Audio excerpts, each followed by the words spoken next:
Bom dia, meus irmãos. Nós os recebemos com muita alegria nesse que é o primeiro dia da semana.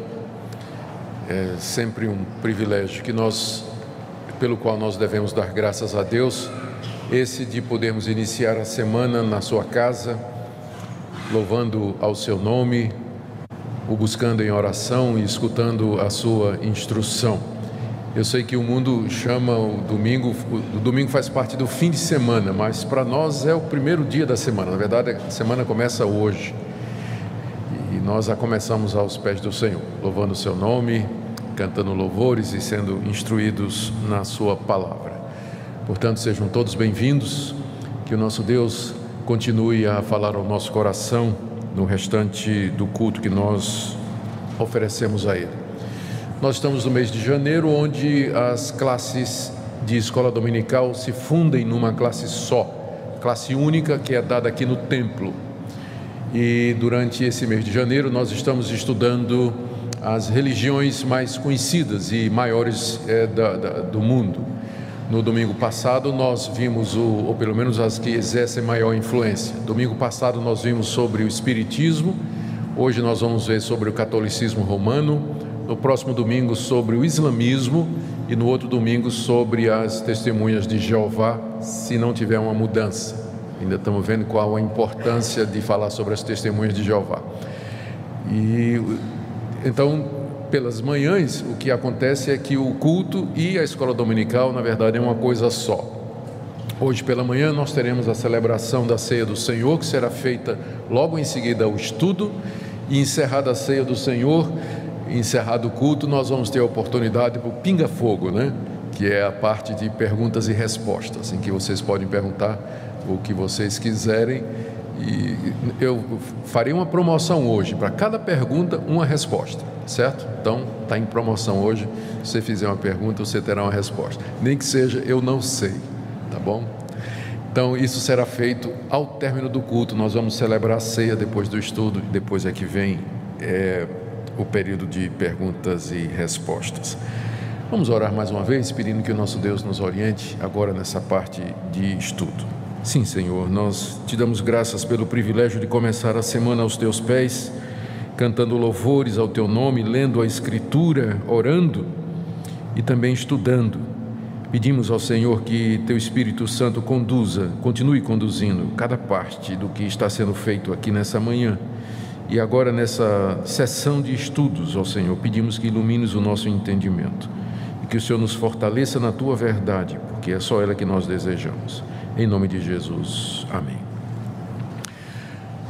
Como avisado, então, o estudo dessa manhã é sobre a Igreja Católica Apostólica Romana.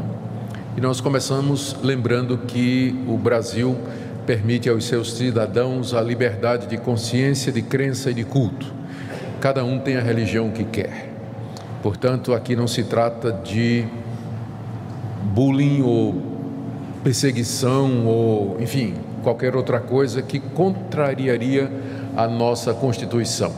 No Brasil, nós podemos adorar ao Deus que nós quisermos, da forma que quisermos, onde quisermos e quando quisermos. Está garantida a liberdade religiosa, que para nós é bom, para os evangélicos é muito bom, porque nós utilizamos para fazer o que estamos fazendo aqui, nos reunirmos e adorarmos o Deus que nós entendemos que é o único Deus verdadeiro, que se revelou em Jesus Cristo, conforme as Escrituras nos dizem. Segunda observação é que esse estudo, ele é mais um estudo comparativo, ou seja, nós queremos que os nossos amigos católicos continuem sendo nossos amigos. O que nós vamos fazer é apontar a diferença entre o que eles acreditam e o que nós acreditamos. E por que nós achamos que essa diferença, ela faz com que não haja de fato nós não podemos nos considerar como sendo parte da mesma religião.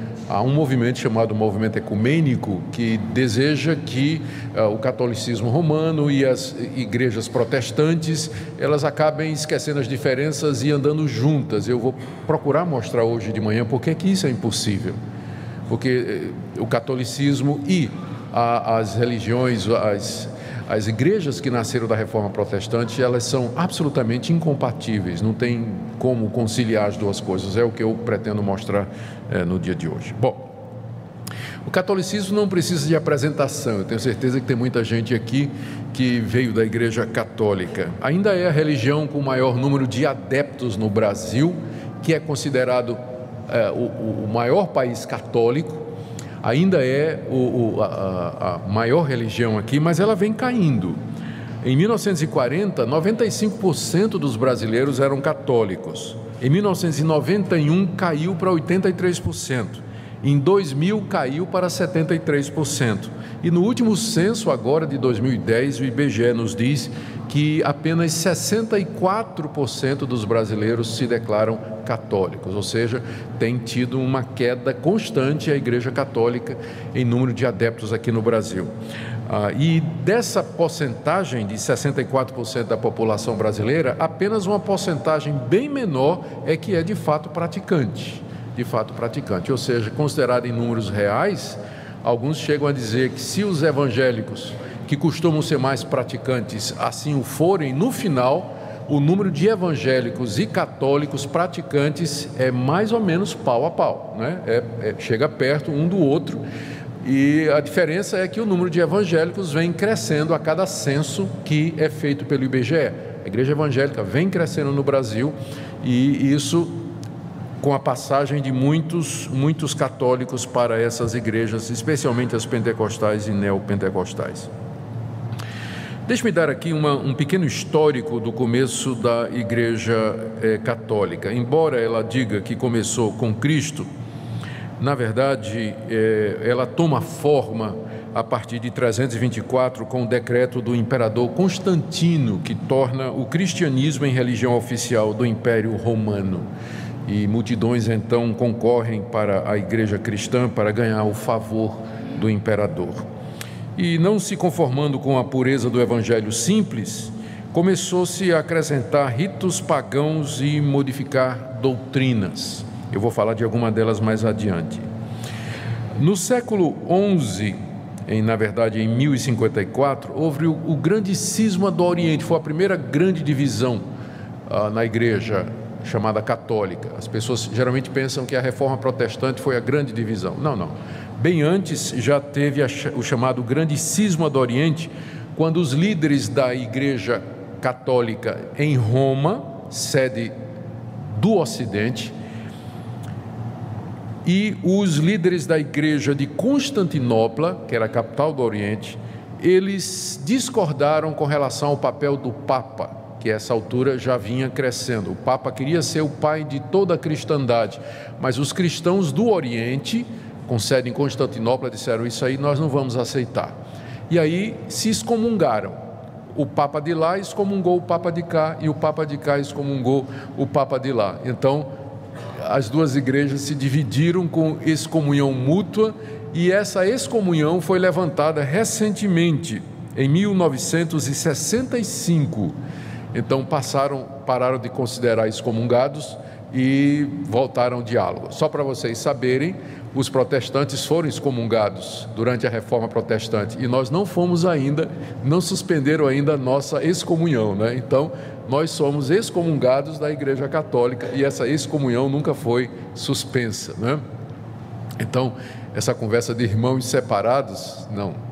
Na prática, né, oficialmente, os protestantes são heréticos e são excomungados da Igreja Católica, e de acordo com a doutrina católica, já que fora da Igreja Católica não há salvação, então nós de fato estamos perdidos indo para o inferno.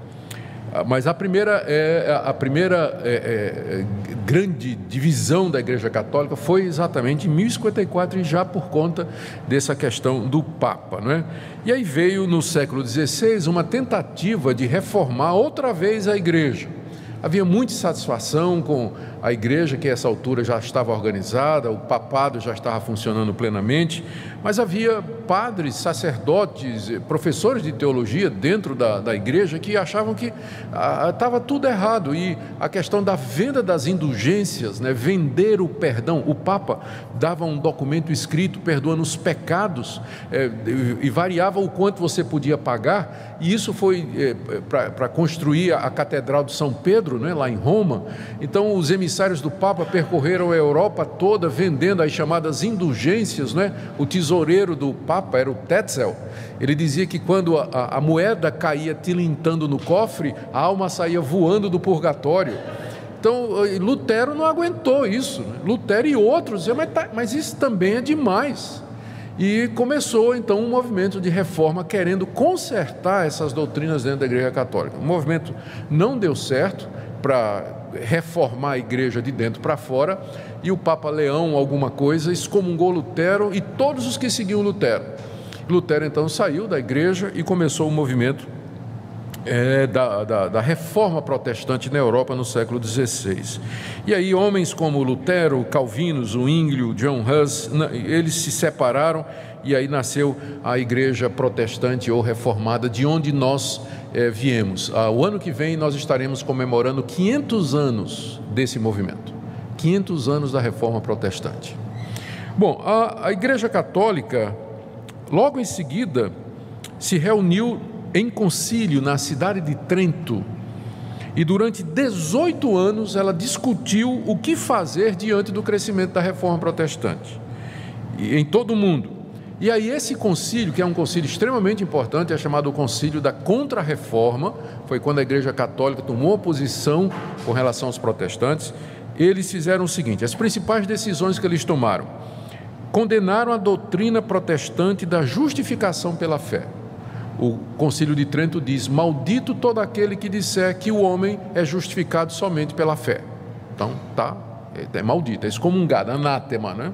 Então, disseram isso aí. Declarou que o único texto bíblico autêntico é a tradução de São Jerônimo, no século IV, denominada Vulgata. De fato, um pai da igreja chamado Jerônimo, a mando do imperador, no século IV, ele traduziu a Bíblia do grego, do hebraico e do aramaico para o latim. Não é que não tinha outras versões em latim antes, tinha inclusive uma versão chamada a Velha Latina, mas como havia divergências, então foi pedido que ele fizesse uma tradução, e Jerônimo fez essa tradução. E nessa tradução ele incluiu livros apócrifos, livros deuterocanônicos. Ele fez um trabalho muito amplo. Não é que ele dizia que aqueles livros eram inspirados, mas ele aproveitou e já traduziu aquilo que circulava na época e tudo, né? Então é aí que começa a diferença da Bíblia católica e da Bíblia protestante. O Concílio de Trento diz que a única Bíblia certa é a Vulgata Latina, com acréscimo de 7 livros ao antigo cânon, lista de livros que antes eram usados. Mantiveram os 7 sacramentos da igreja. Os 7 sacramentos, eu não sei se eu me lembro de cabeça aqui, mas é o batismo, a confissão auricular, as ordens, a extrema unção, o casamento, o sacerdócio, e tem mais um que me foge agora, mas são os sacramentos da igreja. Até aqui havia 2 sacramentos, que era o batismo e ceia. Eu esqueci, a ceia. Então, são 7. Havia 2 só, batismo e ceia. E aí o Concílio de Trento reafirma mais 5 sacramentos, ou seja, meios pelos quais Deus traz a sua graça e meios pelos quais o pecador pode obter o favor de Deus. Então acrescentou para 7. Declarou a indissolubilidade do casamento. Então vocês sabem que até bem recentemente não tinha divórcio na Igreja Católica, não é? Inventaram o desquite, não é? Não sei quem lembra da época do desquite aí, não é? Que hoje também não tem mais. Hoje em dia a posição da Igreja Católica tem mudado com relação a isso, mas a indissolubilidade do matrimônio começa aí. O culto aos santos e o culto às relíquias, que são objetos considerados sagrados, foi aprovado pelo Concílio de Trento. Já havia antes, mas ele ratifica que está correto você venerar as imagens, venerar os santos, orar a eles, pedir a interferência deles, e você também cultuar ou venerar as relíquias, tipo assim, um pedaço da cruz, o santo sudário, todos aqueles objetos que estariam ligados à vida de Cristo ou aos santos, aquilo era então, podia ser adorado. É nessa época que surge, um pouco antes, surge o rosário, que é um colar, não é, com 150 continhas, que eles usam para fazer as orações a Maria e a Cristo. E depois o escapulário, que era também uma espécie de veste, né, por baixo da roupa, que era considerada santa. Inclusive, eu procurei essa declaração, como eu não achei, então não trouxe, porque eu não quero dizer o que eu não tenho certeza. Mas eu me lembro de ter lido que dizia que se alguém morre com escapulário, então ele de fato vai ter o perdão dos seus pecados. É quando a doutrina também, no Concílio de Trento, a doutrina do purgatório e das indulgências é reafirmada, embora a questão das indulgências sofreu uma repressão por parte da Igreja Católica, porque ela admitiu que houve abusos, não é? Ainda é possível, mas você pergunta, como é que é possível hoje? Sim, a missa de sétimo dia, né? Ela é a forma moderna da indulgência. Você paga essa missa e é uma missa em que é feita oração 7 dias depois pela alma daqueles que foram embora. Então continua se pagando pelo perdão de pecados, né? Só que de uma outra forma. Esses dogmas do Concílio de Trento, que foram passados, começou em 1546, eles nunca foram revogados, né? Nunca foram revogados, então continua valendo para a Igreja Católica. Então, atualmente a Igreja Católica tem uma grande influência política no mundo, ela tenta se revitalizar com papas carismáticos, como o Papa Francisco, mas em todo o mundo ela está experimentando uma diminuição acentuada em sua membresia. Isso se deve à secularização. Na Europa, por exemplo, lá também os protestantes estão perdendo membros, não é? Se deve particularmente ao crescimento do movimento evangélico em todo o mundo. Deixa eu tentar passar para vocês, no tempo que nós temos, algumas doutrinas básicas da Igreja Católica Romana. Primeiro, com relação à fonte de autoridade. Essa pergunta é sempre muito importante. O que é que uma determinada religião ou grupo religioso aceita como fonte de autoridade? A Igreja Presbiteriana diz que a Bíblia e somente a Bíblia é a palavra de Deus. Se você for para os Mormons, eles vão dizer a Bíblia e o livro de Mormon. Quando a gente estudar o islamismo, vocês vão ver que a fonte de autoridade é outra. Eles vão aceitar a lei do Antigo Testamento, as palavras de alguns profetas, o Evangelho de Jesus e o Alcorão, que foi a revelação que Deus deu a Maomé. Sempre o Espiritismo, como nós vimos no domingo passado, aceita como fonte de autoridade a Bíblia e as informações dos espíritos através dos médiuns. Não é? O que a Igreja Católica aceita como fonte de autoridade? Ela tem 3 fontes de autoridade, enquanto que os protestantes protestaram contra isso, não é? E o lema da reforma foi sola escritura, exatamente esse ponto. A Igreja Católica tem 3 fontes de autoridade. Primeiro, a Bíblia. Ela aceita a Bíblia como sendo a palavra de Deus. Só que para ela, a Bíblia não é uma revelação fechada, completa. Além da Bíblia, Deus continuou a se revelar na Igreja, e é o que eles chamam de tradição. É aquilo que os pais da igreja no século II, século III, foram percebendo que era a verdade de Deus, o desenvolvimento dessas doutrinas que estão na Bíblia e que tem que ser recebidas no mesmo nível de igualdade da Bíblia, a tradição oral. E o magistério, que são as decisões e pronunciamentos do colégio episcopal, encabeçado por um papa infalível. Então, essas 3 fontes constituem a base de autoridade da Igreja Católica. Aqui, o Concílio de Trento, em 1546, disse, eu estou lendo aqui a seção 4, o item 783. A verdade e disciplina estão contidos nos livros escritos, que é a Bíblia, e nas tradições orais. Deus é o autor tanto do Antigo e do Novo Testamento, bem como das tradições que se referem tanto à fé como aos costumes, quer sejam só oralmente recebidas de Cristo, quer sejam ditados pelo Espírito Santo e conservadas em sucessão na Igreja Católica. E o Concílio Vaticano II, em 1965, ratificou: a Sagrada Escritura é a palavra de Deus, que foi escrita por inspiração do Espírito Santo, e a sagrada tradição, por sua vez, transmite integralmente aos sucessores dos apóstolos a palavra de Deus. Ou seja, em resumo, a Igreja Católica aceita essas 3 fontes. Isso explica porque que você vai encontrar na Igreja Católica dogmas que não estão na Bíblia, tipo assim, a virgindade perpétua de Maria, Maria nasceu sem pecado, Maria subiu aos céus depois da morte. Nada disso está na Bíblia. Mas é que o católico não aceita só a Bíblia, ele aceita a revelação constante que Deus vem dando através da igreja, através dos concílios e através dos papas. Então, na hora que você puxa a discussão só para a Bíblia, não é? Aí o católico que conhece a sua doutrina vai dizer, sim, mas a Bíblia não é a única fonte de verdade. A igreja, ela continua recebendo revelações de verdades da parte de Deus. Em resumo, essa é a principal diferença. Sobre a igreja verdadeira, a igreja católica entende que não há salvação fora da igreja católica. Quando falo da igreja católica, é da estrutura da igreja. A igreja como organização. Você tem que ser um católico praticante. Fora da igreja não há salvação.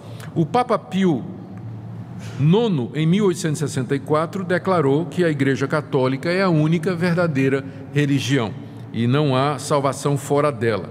Em 1302, o Papa Bonifácio VIII disse: declaramos, dizemos e determinamos que cada criatura humana deve se submeter à autoridade do Papa de Roma para a sua salvação.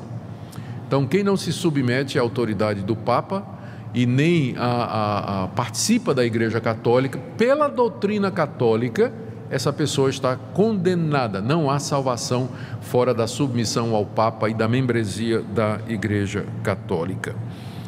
Aí o pessoal vai dizer, mas vocês não dizem a mesma coisa? Eu dizer, eu não. Para mim, onde houver fé no Senhor Jesus Cristo como Senhor e Salvador, acompanhada de arrependimento de pecados, ali tem salvação. A pessoa pode estar na igreja que for, mas se ele crer em Jesus como seu único e suficiente Salvador, está arrependido dos seus pecados e espera somente em Cristo para a vida eterna, ali está o meu irmão, ali está a igreja.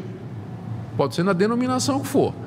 É bem diferente da atitude católica, não é? Tem que estar na igreja católica para poder ser salvo.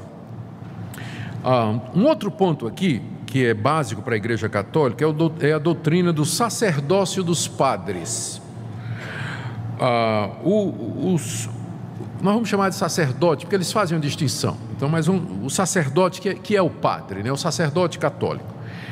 O Concílio de Trento, de 1546, considerou o sacerdote como sendo capaz de perdoar pecados como Deus. Não a pessoa do sacerdote, mas é que ele está representando Jesus Cristo.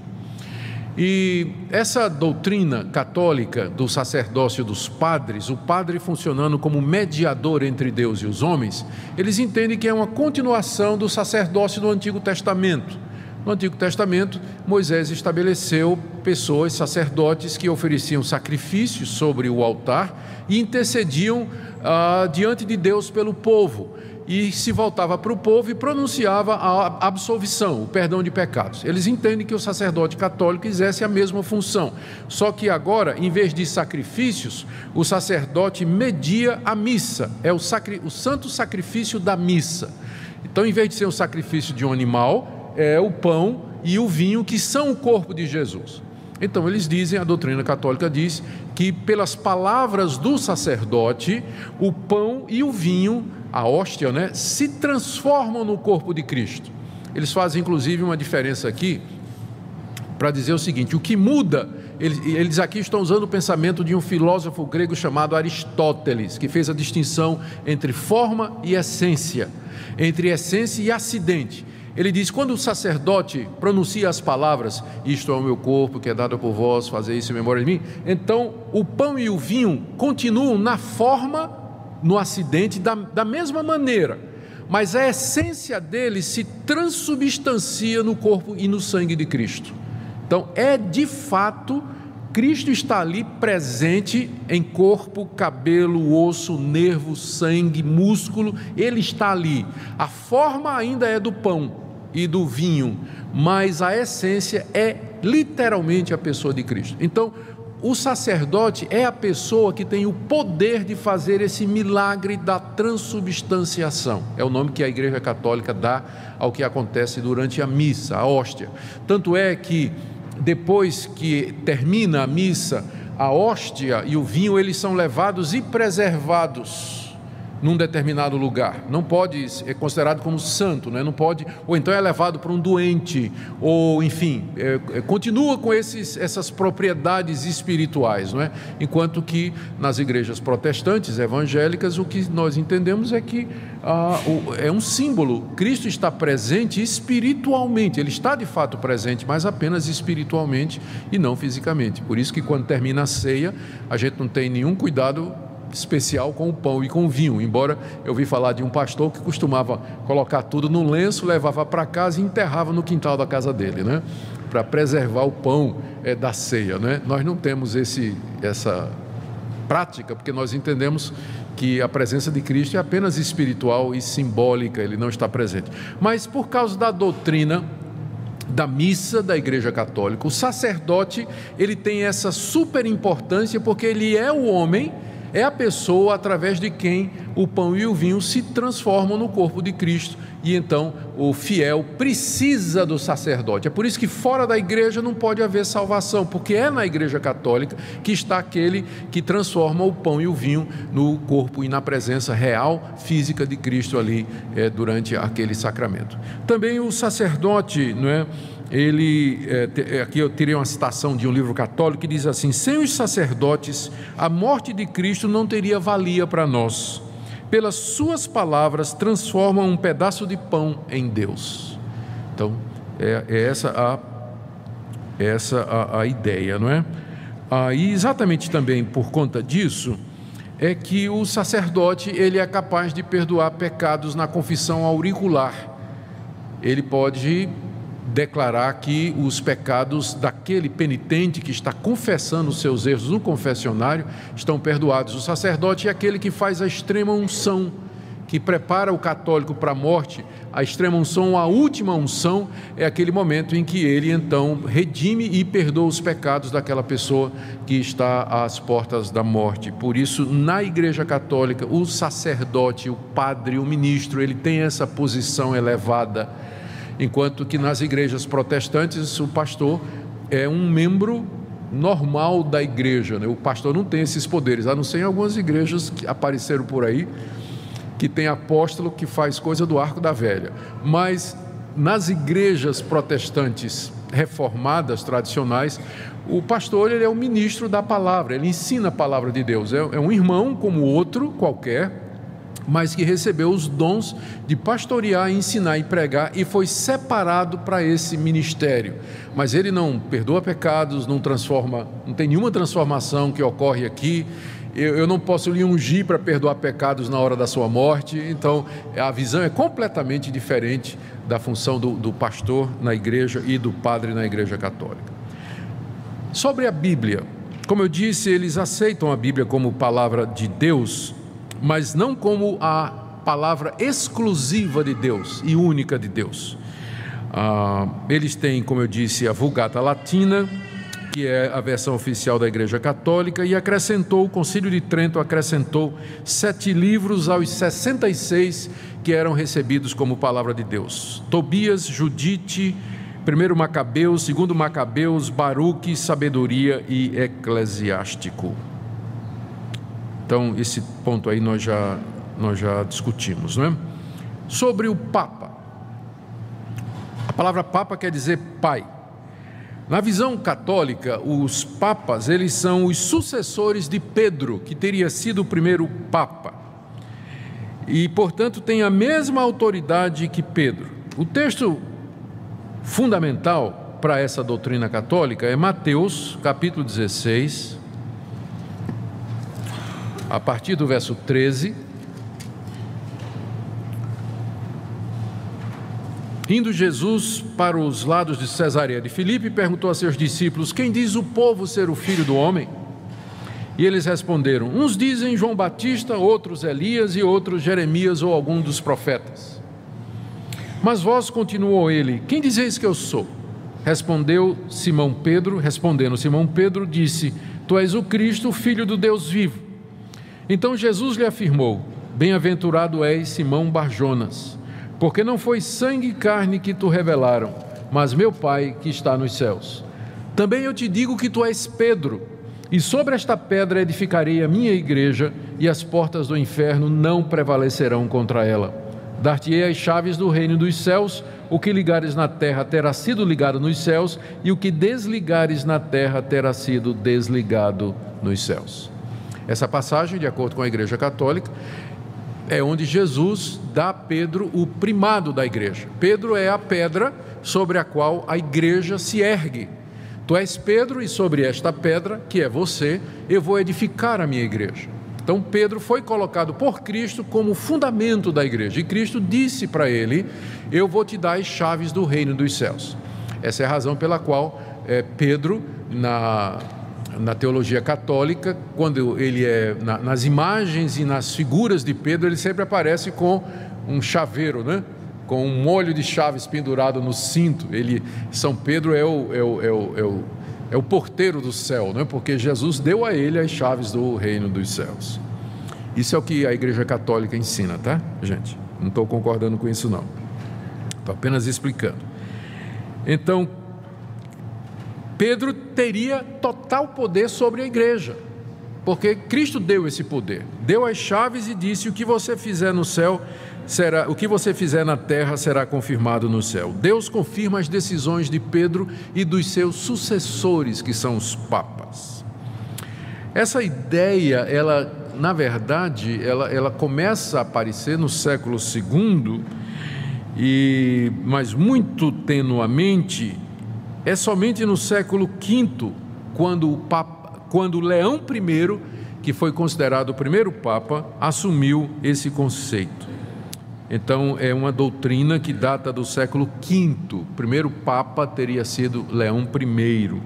E depois disso o conceito foi se desenvolvendo ao longo dos séculos. Eu leio aqui para vocês o Catecismo Católico de Nova York. Ele diz assim: o Papa toma o lugar de Cristo aqui na terra. É o cabeça da igreja, líder infalível, dirigente universal da verdade, só sendo julgado por Deus e por homem algum. Então, na cadeira do Papa, inclusive, está escrito em latim, Vicarius Dei, ou o vigário de Cristo, de Deus, ou o representante de Cristo. O Concílio de Trento, em 1546, disse o seguinte: o Papa, falando ex cátedra, é infalível. Então, a definição da infalibilidade papal é de 1546. O que é que significa ex cátedra? Cátedra é cadeira em latim, e é o lugar onde o Papa senta, e lá está escrito o vigário de Deus, né? Vicario Dei, em latim, o substituto, o representante de Deus. Quando o Papa se senta naquela cadeira e ele faz pronunciamentos sobre fé e prática, esses pronunciamentos são infalíveis e não podem ser revogados, e passa a ser dogma para o católico. O católico tem que aceitar isso que o Papa pronuncia ali. Por exemplo, dois exemplos. O Papa Pio IX, em 1854, falando ex cátedra, disse que Maria foi concebida sem pecado, e virou dogma da Igreja Católica depois dessa declaração dele. Mais recentemente, em 1950, o Papa Pio XII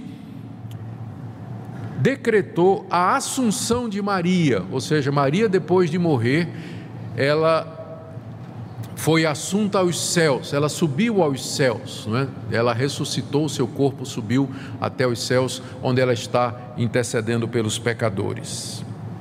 E por falar em Maria, esse é um ponto também muito importante dentro do catolicismo romano. Em 431, o concílio de Éfeso chamou Maria de Mãe de Deus. A razão pela qual esse concílio, tão cedo na história do cristianismo, chama Maria de Mãe de Deus, é porque eles estavam lutando contra uma heresia que dizia que Jesus não tinha corpo real, Jesus era uma aparência. O nome dessa heresia era docetismo. Então os docéticos diziam que Jesus, porque era Deus, não é porque era Deus, ele não poderia ter um corpo humano verdadeiro. Então, reagindo a isso, os cristãos daquela época se reuniram e disseram: não, Jesus foi concebido da Virgem Maria, ele tinha um corpo real e verdadeiro, e sendo ele Deus, portanto, Maria é mãe de Deus. Jesus é verdadeiro. A ênfase era na divindade de Cristo e a sua humanidade, só que eles fizeram isso via Maria, né? Então Maria é a mãe de Deus. Faltou o cuidado de dizer que Maria é a mãe da parte humana de Jesus, porque Deus de fato não tem mãe, mas o concílio definiu isso aí. Maria passa a ser considerada então a mediadora entre Deus e os homens. Vocês todos já devem ter visto aqueles plásticos no vidro traseiro do carro de alguns amigos católicos dizendo: pede à mãe que o filho atende, não é? Pede à mãe que o filho atende. Em 1854, o Papa, eu já falei, decretou a Imaculada Conceição de Maria. Em 50, olha o que é que o Papa Pio XII declarou: Maria ressuscitou dos mortos logo após a sua morte, foi levada aos céus e lá entronizada como rainha dos céus. Então, na teologia católica, Maria está agora assentada no trono à direita de Deus, juntamente com Jesus Cristo, e ela é a mediadora entre Deus e os homens, entre Deus e Cristo. Purgatório é uma doutrina que foi declarada como dogma em 1439 por Gregório o Grande. Tomás de Aquino, que é o grande teólogo católico, ele diz assim: no purgatório o sofrimento é idêntico ao do inferno, só que dura menos. Purgatório, na teologia católica, é um estado após a morte, em que entram aqueles que cometeram pecados mortais e, após certo sofrimento, esses pecados são purificados e eles sobem aos céus. A teologia católica faz diferença entre pecado mortal e pecado venial. São 7 pecados mortais: gula, blasfêmia, assassinato, mentira, adultério, e tem os pecados veniais, que são todos os outros. Os pecados veniais, eles podem receber perdão aqui, se você seguir toda a tramitação católica para isso: a missa, confissão auricular, extrema-unção, esmolas, tudo. Os pecados mortais, você ainda tem uma chance depois da morte, que é o purgatório. Você vai para o purgatório para purgar pelo sofrimento esses pecados que não foram perdoados durante a sua vida aqui. E para diminuir o tempo de sofrimento no purgatório, é possível os vivos, os parentes e os amigos, abreviar o tempo de sofrimento dando esmola para a igreja, fazendo penitência ou pagando missa de 7º dia. Então daí vem a oração pelos mortos dentro da igreja católica. A orar por aquelas almas que estão no purgatório, para que o sofrimento delas seja abreviado e elas possam imediatamente passar para o céu depois do tempo de sofrimento. Então pode-se e deve-se orar pelos mortos, pagando a missa de 7º dia, para que se abrevie seu tempo no purgatório e logo se vá ao céu. Sobre imagens, que é geralmente uma das grandes diferenças, né, que os protestantes são os primeiros a apontar, a dizer para o católico que ele pratica idolatria. Se você disser para um católico que conhece a doutrina de que ele está praticando idolatria, ele vai dar uma risada, dizendo: você não entende. Não, existe uma diferença na Igreja Católica entre veneração e adoração. Adoramos somente a Deus, mas veneramos os santos. Então, como é que isso começou? Isso começou no século VI com o Papa Gregório Magno. Ele achou que era interessante introduzir na igreja imagens e pinturas dos santos, de Jesus, de Maria, para inspirar os analfabetos, as pessoas que não conseguiam conceber o Evangelho, pessoa que tinha capacidade pequena de entender, e é um pessoal que entende mais gravura e imagem. Então esse Papa, ele entendeu que trazendo para dentro da igreja as imagens e os símbolos ajudaria numa forma de catequese para as pessoas, não é? Só que isso que começou com um objetivo didático, né, para ensinar, acabou sendo corrompido e as pessoas começaram, na verdade, a se dirigir às imagens dos santos, enfim, para fazer as suas devoções. Em 787, o segundo concílio de Nicéia regulamentou isso e fez essa distinção. Disse que venerar vem do verbo grego douléo, que significa servir, e é a atitude que o católico pode ter para com os santos, para com as imagens e as relíquias. Eles veneram, no sentido que eles respeitam, eles fazem devoções, dirigem orações, fazem pedidos aos que já morreram, mas a adoração, que vem do grego latreu ou latria, é dirigida somente a Deus. Só que na prática, o catolicismo popular não tem a menor ideia dessa distinção. A gente sabe disso. As pessoas, na verdade, se curvam mesmo diante das imagens, diante da imagem de Maria, e prestam a essas imagens adoração, dirigem orações, fazem pedidos, fazem promessa, cumprem voto. Então, se isso não é adoração, eu não sei o que é. Acaba sendo uma distinção semântica apenas, porque na prática é a mesma coisa. No catecismo, o catecismo católico, ele traz a lista dos 10 mandamentos, e é interessante, o terceiro mandamento, o segundo mandamento que está na Bíblia, inclusive na Bíblia deles, diz: não farás para ti imagens de escultura, não as adorarás, nem lhes darás culto. É o segundo mandamento, que proíbe que os que conhecem a Deus façam imagens ou representações de Deus ou de qualquer outra coisa e preste culto àquela imagem. O catecismo católico tirou esse mandamento, e para completar 10, dividiu o 10º mandamento em 2.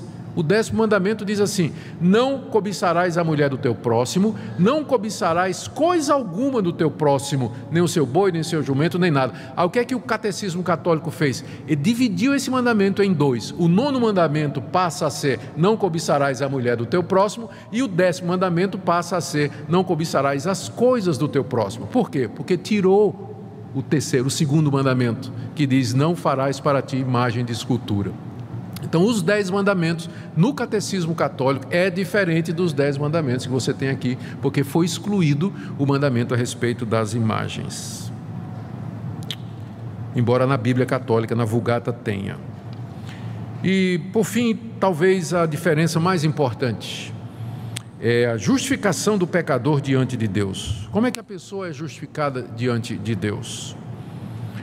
A teologia católica admite que Cristo morreu na cruz pelos pecadores, admite que Ele deu sua vida para perdoar pecados. Contudo, a justificação do pecador, o perdão que é dado ao pecador, não é um ato de Deus em que Ele nos considera justo e nos perdoa os pecados de uma vez para sempre. Mas o que é que acontece? Deus infunde, Ele derrama dentro de nós a sua graça e a sua justiça, que nos capacita a fazer boas obras. Então, dessa combinação de Deus dando a sua graça no coração do pecador, e o pecador fazendo caridade, obedecendo os mandamentos, indo para a igreja, seguindo os sacramentos, então dessa cooperação é que o pecador morre na esperança de ser salvo. Enquanto que na teologia protestante, a pessoa é salva pela fé, é um ato de Deus, Deus perdoa de uma vez por todas e, portanto, a pessoa pode ter certeza de que está perdoado e salvo. Na teologia católica, o católico não pode ter essa certeza, porque a salvação é uma cooperação entre a graça de Deus e as obras do pecador. Então, nunca vai poder ter certeza, né, de que você, de fato, vai ser perdoado, que você não sabe se as suas obras elas são em número suficiente ou a cooperação é suficiente para garantir isso. Enquanto que, ou usando outro termo, na igreja reformada como a nossa, a salvação é monergista, ou seja, é um ato de Deus e de Deus somente. Na igreja católica é sinergista, é um ato de Deus junto com a colaboração do pecador. É errado você dizer que o católico acredita que a salvação é só pelas obras. Ele não vai dizer isso. Ele vai dizer, não, Cristo morreu pelos meus pecados, eu creio na graça de Deus, mas só que eu tenho que fazer a minha parte. Se eu não fizer a minha parte, isso não vai adiantar nada. né? Eu posso não merecer. Então é uma sinergia, é uma combinação. Enquanto que na igreja, esse foi o ponto da reforma protestante. Lutero descobriu, mas peraí, a Bíblia está dizendo que Deus justifica o pecador pela fé, é pela graça, não por obras, não tem participação minha. Eu sou um pecador que recebo a graça de Deus livremente. A salvação é um dom de Deus do começo ao fim, ela não é resultado da minha cooperação com Deus. E você vê como essa ideia, né, sinergista, esse pensamento católico da cooperação do pecador na salvação, ela impregnou a nossa cultura brasileira. Eu costumo dizer que os evangélicos brasileiros continuam com a alma católica, porque é duro para o evangélico, não é, entender isso. Ele sempre fica pensando que ele tem que colaborar para a salvação dele, para a justificação dele. E aí, quando chega seitas evangélicas dizendo: você tem que dar isso, você tem que fazer campanha tal para poder fazer a sua salvação, você tem que fazer sacrifício e tudo mais, o brasileiro vai com muita facilidade, porque essa mentalidade de cooperação com Deus para a salvação está na raiz do povo brasileiro, que foi colonizado pela Igreja Católica, né? Ideias populares do tipo assim, você vê escrito na traseira do caminhão, né? O bom filho Deus ajuda. Já viram aquela caminhão que tem uma plaquinha atrás, o bom filho Deus ajuda, né? Então, essa cooperação sua com Deus para a salvação, isso é da teologia católica. As obras que são necessárias para que o pecador participe para ser salvo, o católico participe para ser salvo, incluem a confissão, participação na missa e extrema unção. Olha o que é que o Concílio de Trento, aquele da Contra-Reforma, declarou na seção 6ª, no cânone 9.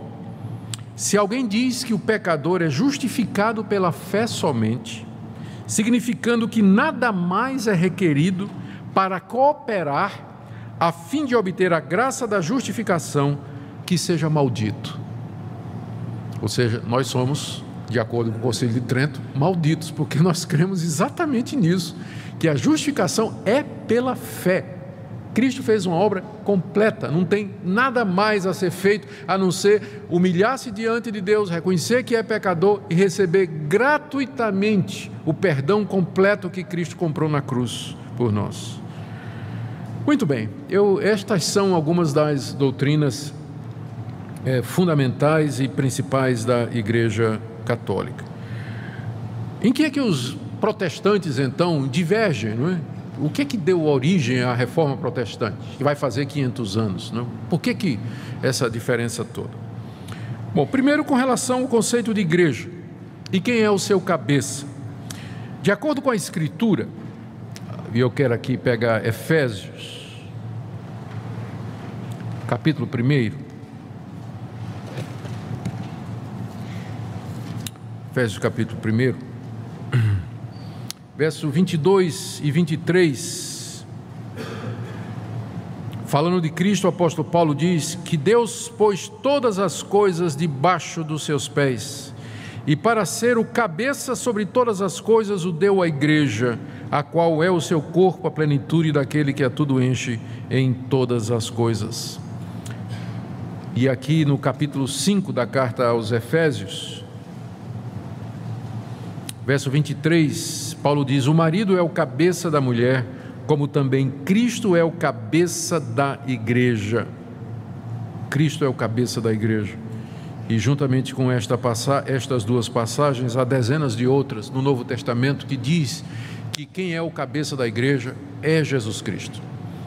Jesus Cristo é o cabeça da igreja, Ele é o Senhor da igreja, Ele é o centro da igreja, é dele que procede toda a autoridade no céu e na terra. Dizer que o Papa é o cabeça de Cristo o transforma num usurpador, e foi por esse motivo que os reformadores disseram que o Papa é o anticristo, aquele que a Bíblia diz que iria se levantar contra Cristo e tomando o lugar de Cristo. A confissão de fé da Igreja Presbiteriana do Brasil afirma isso, que o Papa é o anticristo, porque ele se declara o cabeça da igreja e o líder supremo da cristandade. Então, de acordo com a teologia protestante, não é? Essa é uma usurpação, querer tomar o lugar de Cristo dentro da sua igreja. Membros da igreja são todos aqueles que nasceram de novo pela fé em Cristo Jesus. Evangelho de João, capítulo 1.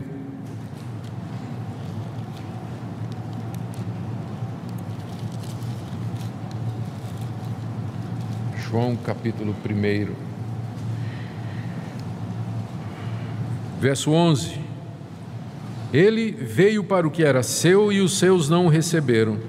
Mas a todos quantos o receberam, deu-lhes o poder de serem feitos filhos de Deus, a saber, os que creem no seu nome, os quais não nasceram do sangue, nem da vontade da carne, nem da vontade do homem, mas de Deus. Filhos de Deus, membros da Igreja de Cristo, são todos aqueles em todo lugar que creem em Jesus Cristo como sendo o Filho de Deus. Sobre sacerdócio, há várias listas de dons espirituais no Novo Testamento e sacerdote não aparece em nenhuma delas. Quando a Bíblia fala sobre sacerdote, se refere a Cristo como sendo o único sacerdote que nós temos.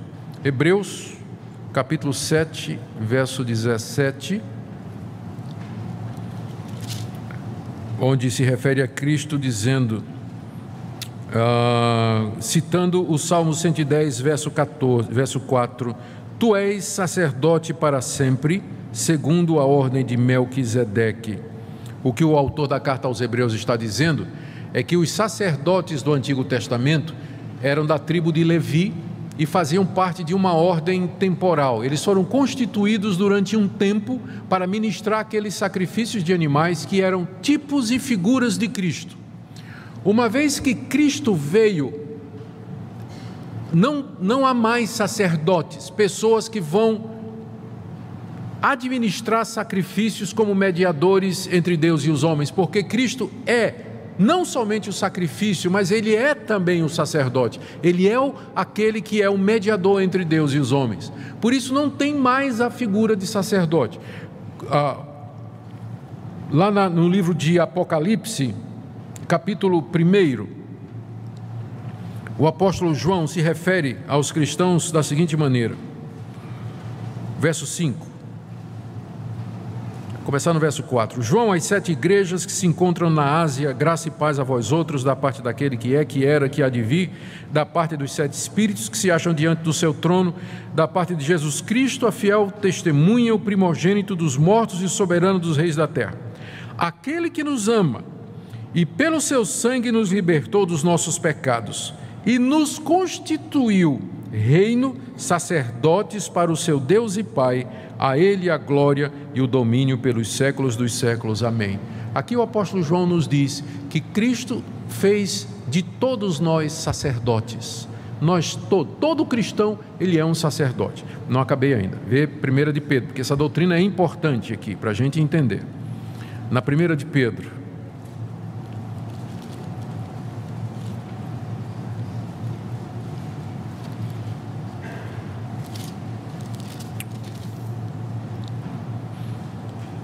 capítulo 2, escrevendo aos cristãos, Pedro diz, verso 9: Vós, porém, sois raça eleita, sacerdócio real, vocês são sacerdócio real, nação santa, povo de propriedade exclusiva de Deus. Pedro se refere aos cristãos como sendo sacerdócio real, nação santa, povo exclusivo de Deus. Quando os reformadores iniciaram a reforma da igreja no século XVI, eles acabaram com essa distinção entre sacerdócio e leigo, entre esse ofício de sacerdote, não é? Que era o mediador entre Deus e os homens, e o laicato. O leigo é aquele que não é sacerdote. E os reformadores disseram que todos os crentes são sacerdotes. Daí veio a doutrina do sacerdócio universal de todos os crentes. Todos os crentes têm acesso a Deus, todos os crentes podem ministrar de acordo com os dons que eles receberam. E aquilo que o crente faz na sua vocação, como dona de casa, médico, pedreiro, motorista, vaqueiro, agricultor, aquilo é um serviço que ele presta a Deus. Então, essa doutrina do sacerdócio de todos os crentes foi fundamental no entendimento das diferenças, porque na Igreja Católica o sacerdote é aquela classe de pessoa especial que funciona como mediador entre Deus e os homens, através de quem vem a graça, vem o perdão e a misericórdia. Para nós isso tudo é Jesus Cristo. É Cristo quem faz isso hoje. Ele é o único mediador entre Deus e os homens. E os discípulos de Cristo são sacerdotes no sentido de que eles ministram, eles têm acesso a Deus e eles, com a sua vida e a sua vocação, servem a Deus aqui nesse mundo. Sobre a Bíblia, sobre as fontes de autoridade. Aqui é que pega também. Fonte de autoridade. Como nós vimos, a Igreja Católica recebe a tradição e o magistério ao lado da Bíblia como sendo fonte de novas revelações e de novas doutrinas. Já primeira coisa, os apóstolos, eles foram aqueles através de quem Deus revelou a verdade pela última vez. E os apóstolos eram de um número limitado, eles foram escolhidos no número de 12, Paulo entra como um nascido fora de tempo, mas porque 12 para contrabalancear com as 12 tribos de Israel, a igreja do Antigo Testamento e a igreja do Novo, então era um número específico de 12. O alvo de Deus com os apóstolos era fazer a revelação da verdade e escriturar essa verdade. Os apóstolos, eles já têm consciência de que o que eles estão escrevendo é palavra de Deus. Paulo, quando escreveu a carta aos Gálatas, no capítulo 1, ele diz assim: se vier um anjo do céu trazendo outro evangelho a não ser esse que eu estou pregando, seja maldito. Seja maldito. No final do livro de Apocalipse, o apóstolo João diz que quem acrescentar ou tirar alguma coisa a esta revelação será também castigado proporcionalmente por Deus. Já há na própria Escritura consciência de que ela é a revelação final de Deus. Carta aos Hebreus, capítulo 1: tendo Deus outrora falado muitas vezes e de muitas maneiras aos pais pelos profetas, nesses últimos dias nos falou pelo seu Filho. Cristo é a última, a maior e a revelação final de Deus para nós. O Novo Testamento registra essa revelação, e ao encerrar a Bíblia, Deus, entendam o que eu vou dizer, não tem mais nada a nos dizer. O que Ele queria nos dizer, Ele nos disse através de Moisés, dos profetas, de Cristo e dos apóstolos. Ponto final.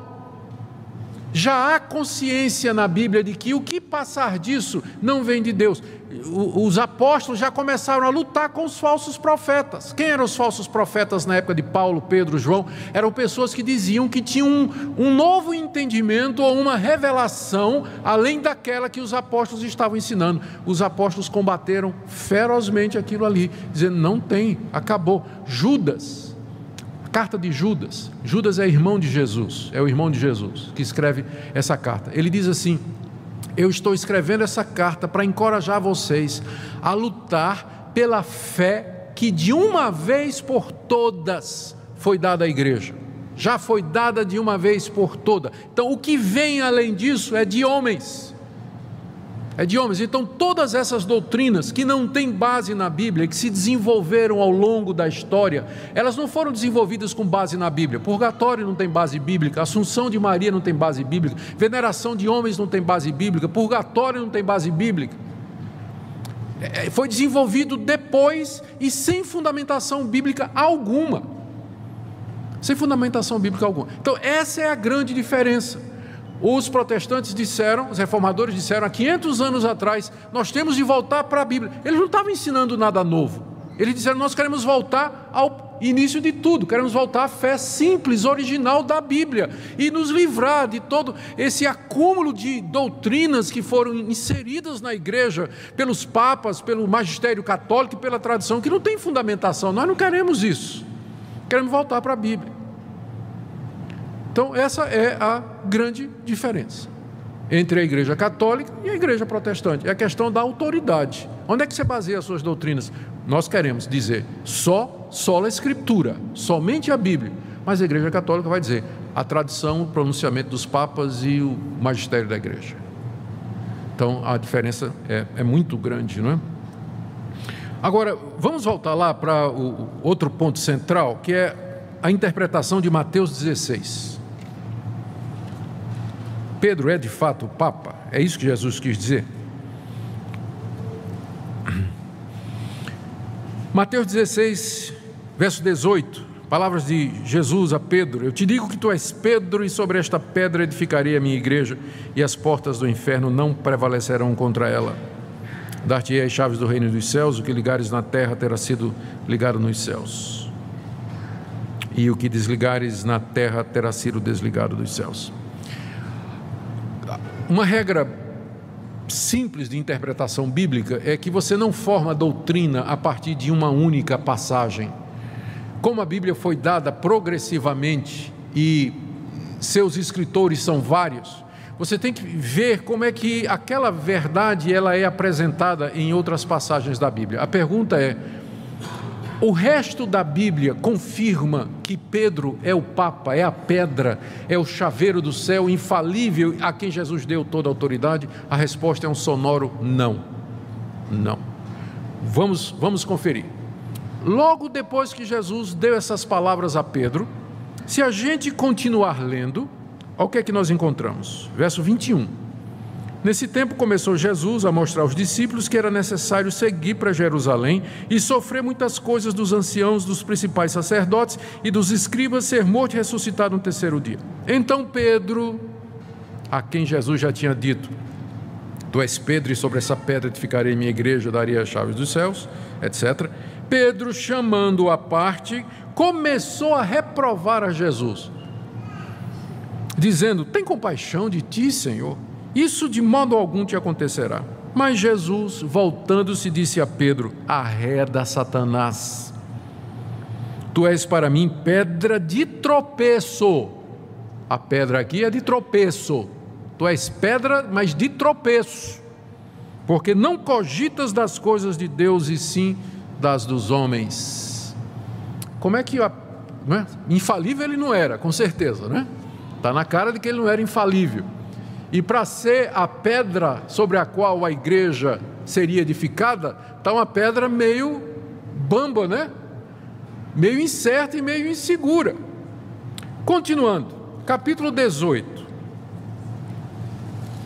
Como se deve tratar o irmão culpado? Jesus diz a partir do verso 15: se teu irmão pecar contra ti, vai arguí-lo entre ti e ele só. Se ele te ouvir, ganhaste a teu irmão. Se, porém, não te ouvir, toma ainda contigo uma ou duas pessoas, para que pelo depoimento de 2 ou 3 testemunhas toda a palavra se estabeleça. E se ele não atender, diz a igreja; se recusar ouvir também a igreja, considera como gentio e publicano. Em verdade vos digo que tudo que ligares na terra terá sido ligado nos céus, e tudo que desligares na terra terá sido desligado nos céus. Ué, isso aqui não foi uma promessa para Pedro? No verso 18, tudo que ligares na terra, não é isso? Tanto é que ele tem as chaves do céu, mas aqui Jesus está dando a mesma promessa para a igreja. Então é óbvio que não era exclusivo de Pedro. As chaves dos céus está com a igreja, no sentido de que é a igreja que tem a pregação do evangelho, que abre o reino dos céus para os homens, e a recusa desse evangelho fecha o reino dos céus para os homens. Não é um homem que tem a chave para abrir e fechar o reino dos céus, mas é dado à igreja isso aqui. Continuando: ah, pastor, mas isso que Pedro fez foi antes do dia de Pentecostes, o Espírito Santo não tinha vindo aí. Tá bom. Gálatas. O Espírito Santo já tinha chegado, o evangelho já estava crescendo, a igreja de Jerusalém, liderada pelos apóstolos, estava firme.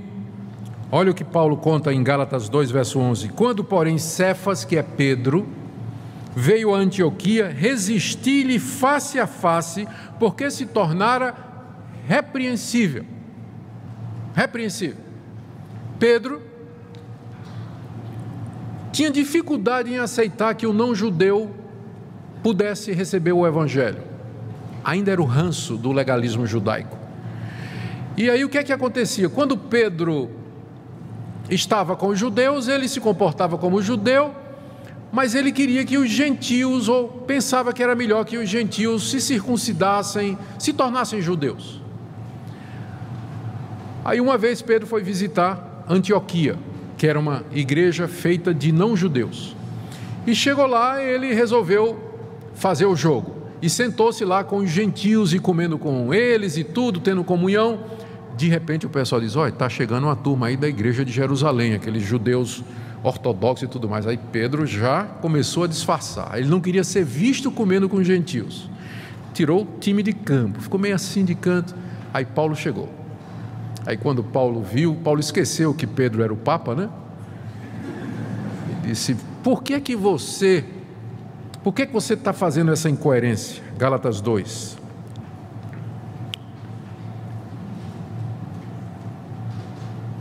Verso 14: quando vi que não procedia corretamente segundo a verdade do Evangelho, eu disse a Cefas na presença de todos: se tu, sendo judeus, vive como gentio e não como judeu, por que obrigas os gentios a viverem como judeus? Ele expôs a incoerência de Pedro. Então, é um papa que não é, se for papa é falível, né?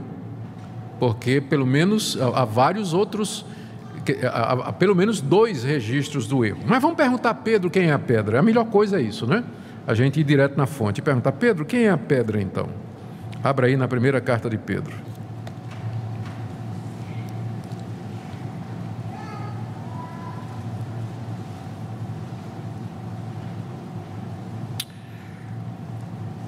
Vamos ler 1 de Pedro, capítulo 2, verso 2 em diante. Desejai ardentemente, como crianças recém-nascidas, o genuíno leite espiritual, para que por ele vos seja dado crescimento para a salvação, se é que já tendes a experiência de que o Senhor é bondoso. Chegando-vos para ele, a pedra que vive. Quem é a pedra que vive na teologia de Pedro? Jesus. Chegando-se para ele, a pedra que vive, rejeitada assim pelos homens, mas para com Deus eleita e preciosa. Assim vós mesmos, como pedras que vivem, todo cristão é pedra nesse sentido. Sois edificados, porque somos como tijolos da construção que é a igreja. Sois edificados casa espiritual, para ser de sacerdócio santo, a fim de oferecer de sacrifícios espirituais agradáveis a Deus por intermédio de Jesus Cristo. Só nessa passagem você tem resposta a 2 dogmas católicos. A pedra é Cristo, e nesse sentido todos os crentes são parte do edifício.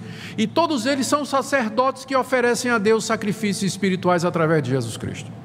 O Papa Pedro matou a teologia aqui, né? Por isso está na Escritura: eis que ponho em Sião uma pedra angular, eleita e preciosa, e quem nela crê não será de modo nenhum envergonhado. Para vós outros, portanto, o que credes é preciosidade, a pedra angular.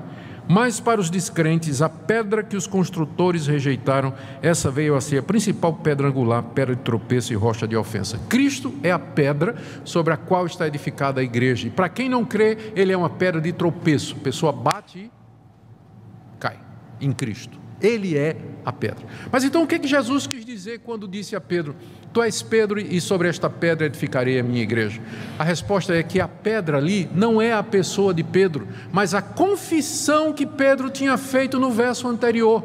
Jesus perguntou: quem vocês dizem que eu sou? Qual foi a resposta de Pedro? Tu és o Cristo, o Filho do Deus vivo. E Jesus disse: tu és Pedro, e sobre esta pedra, esta declaração que você fez, eu vou construir a minha igreja. Agora bate com o resto da Bíblia. O resto da Bíblia diz que a pedra sobre a qual a igreja se edifica é Cristo, o Filho de Deus. Você ainda pode dizer assim: se você quer insistir que Cristo está dizendo tu és Pedro, e sobre esta pedra, Jesus estava apontando para Pedro, é o Pedro confessante, é o Pedro enquanto dizendo tu és o Cristo, o Filho do Deus vivo, e ali ele está representando todos os cristãos que confessam essa verdade. A igreja é edificada sobre a verdade de que Cristo é o Filho do Deus vivo, o Salvador do mundo, o único mediador, e não a pessoa frágil, incoerente do apóstolo Pedro, e muito menos dos seus sucessores. Só para vocês terem uma ideia sobre a infalibilidade do Papa. O Papa Adriano II declarou que o casamento civil era válido, mas o sucessor dele, Papa Pio VII, condenou como inválido. Eugênio IV condenou Joana d'Arc a ser queimada viva como feiticeira. Benedito XV declarou Joana d'Arc santa. Um disse que era feiticeira, o outro disse que era santa. Clemente XIV acabou com os jesuítas. Pio XII os restaurou. Sisto V recomendou a leitura da Bíblia, mas Pio XII e outros papas condenaram. Então, onde é que está a infalibilidade? Então, essa é uma doutrina que nós, inclusive tem católicos que não engolem, não é? Essa doutrina da infalibilidade do Papa. A verdade é que os apóstolos não deixaram sucessores. A igreja de Cristo, ela é apostólica, no sentido de que ela está edificada sobre a doutrina dos apóstolos. Mas eu não preciso de um apóstolo hoje, porque quando eu abro a Bíblia, eu ouço o apóstolo Pedro, o apóstolo Paulo, o apóstolo Mateus, o apóstolo João, eles estão aqui com você, comigo. Deus preservou o que eles escreveram. Nesse sentido, a igreja é apostólica, porque ela está edificada sobre a doutrina dos apóstolos e dos profetas. Eu não preciso de um representante ou descendente ou sucessor vivo de uma linhagem histórica que remonta ao tempo dos apóstolos ou ao próprio Jesus Cristo. É nesse sentido que eu me considero um cristão apostólico, porque a minha crença está baseada naquilo que os apóstolos ensinaram. Meu problema não é com igreja católica, porque a igreja católica significa simplesmente universal. Apostólica, também não tenho um problema com isso. Meu problema é com o romana. Esse é o nosso problema, certo? Essa é a nossa dificuldade. Mas eu sou um cristão católico apostólico e você também. O problema é que nós não somos romanos. Temos dificuldade com essa parte aí, porque de Roma saíram todas essas doutrinas que nós entendemos que não estão de acordo com a palavra de Deus. Sobre Maria, pouca coisa precisa ser dita, não é? Os evangélicos, eles devem lembrar que Maria de fato foi uma judia piedosa, temente a Deus, e às vezes por conta dos exageros católicos sobre a pessoa de Maria, a gente nem prega sobre Maria, né? É difícil um pastor evangélico pregar sobre Maria, porque tem medo dos abusos lá, mas Maria é um exemplo para nós. Ela é uma mulher de fé, sem dúvida, entra na galeria daquelas santas mulheres piedosas que serviram a Deus através da história da igreja, mas isso não quer dizer que nós vamos admitir coisas que a Bíblia não diz sobre ela, que ela nasceu sem pecado. O argumento da igreja católica para que Maria nasceu sem pecado é que ela não podia ter pecado, porque senão Jesus nasceria com pecado. Então, para que Jesus nascesse sem pecado, Maria não podia ter pecado. Mas aí você vai ter que usar o argumento ad hominem ou ad infinito. Então Maria, a mãe de Maria, também não podia ter pecado. E a mãe da mãe de Maria também não podia ter pecado. E aí você vai ter que admitir a existência de uma linhagem que vem de Adão, de pessoas que nunca tiveram pecado para poder resultar em Cristo Jesus. Vejam o absurdo disso aí. A respeito dela ser mediadora entre Deus e os homens, não é? A Bíblia nos diz em 1 Timóteo, capítulo 2, de 5 a 6, há um só Deus e um só mediador entre Deus e os homens, Jesus Cristo, o homem. E em João 14, 6, Jesus Cristo disse: eu sou o caminho, a verdade e a vida, ninguém vem ao Pai senão por mim. Então está muito longe da Bíblia o dogma a respeito de Maria. Sobre a missa nós já explicamos que o sacrifício de Cristo foi feito de uma vez por todas e ele não se repete. E, portanto, na ceia nós apenas celebramos em memória. Sobre o purgatório, a Bíblia é muito clara. Mais uma vez, você não encontra na Bíblia a doutrina do purgatório, que depois da morte a pessoa vai purgar os seus pecados através do sofrimento nesse lugar. Quando a Bíblia descreve o que acontece depois da morte, é sempre dizendo que há apenas dois lugares, dois estados e duas situações. Em João 3, 16 a 18 está dito que Deus amou o mundo de tal maneira que deu o seu Filho unigênito para que todo aquele que nele crê não pereça, mas tenha vida eterna. E aí ele acrescenta no verso 18, dizendo assim: quem nele crê não é julgado, O que não crê já está julgado, porque não crê no nome do unigênito Filho de Deus. Quem crê será salvo, quem não crê já está condenado. Pronto. É assim que a Bíblia descreve. A história do rico e Lázaro, lá de Lucas 16, volta a dizer isso. 2 pessoas morreram, uma foi para o céu, outra foi para o inferno. Não havia consciência do que estava acontecendo, desejo de retornar, tudo aquilo foi vedado, o lugar era a situação era fixa e imutável. Hebreus capítulo 9, verso 27, aos homens está ordenado morrerem uma só vez, depois disso vem o juízo. Não há nada na Bíblia que fale de uma segunda chance depois da morte ou um período de purgamento de pecados. O dia da salvação é hoje, aqui e agora, pela fé em Jesus, nós resolvemos o nosso destino. E na prática, na prática eu ia dizer que não tem diferença entre venerar e adorar, já falei sobre isso. E por fim, a salvação, que é o ponto de maior divergência, né? Efésios capítulo 2, a palavra de Deus é muito clara a respeito disso. Efésios capítulo 2, versos 8 e 9, foi um verso muito usado na Reforma Protestante. Pela graça sois salvos, mediante a fé, e isso não vem de vós, é dom de Deus, não de obras, para que ninguém se glorie. É nessa verdade, nessa pedra que nós nos firmamos. E pensando agora já nas conclusões, por isso que nós não podemos considerar a Igreja Católica Apostólica Romana como uma igreja irmã. Quando um amigo católico é convencido da verdade que os protestantes ensinaram, e ele deseja se tornar membro de uma igreja protestante, ele é rebatizado, exatamente porque nós não consideramos o batismo católico como sendo válido. Não é válido porque a intenção é outra. Esqueci de mencionar isso aqui. O batismo na igreja católica, ele tira a culpa do pecado original. Para nós o batismo não tira culpa, nem lava pecado de ninguém. É o símbolo da aliança que Deus tem conosco e com os nossos filhos. A Confissão de Fé de Westminster, nós já dissemos, considera o papado como sendo o anticristo, ou como expressão do anticristo, alguém que toma o lugar de Cristo aqui nesse mundo.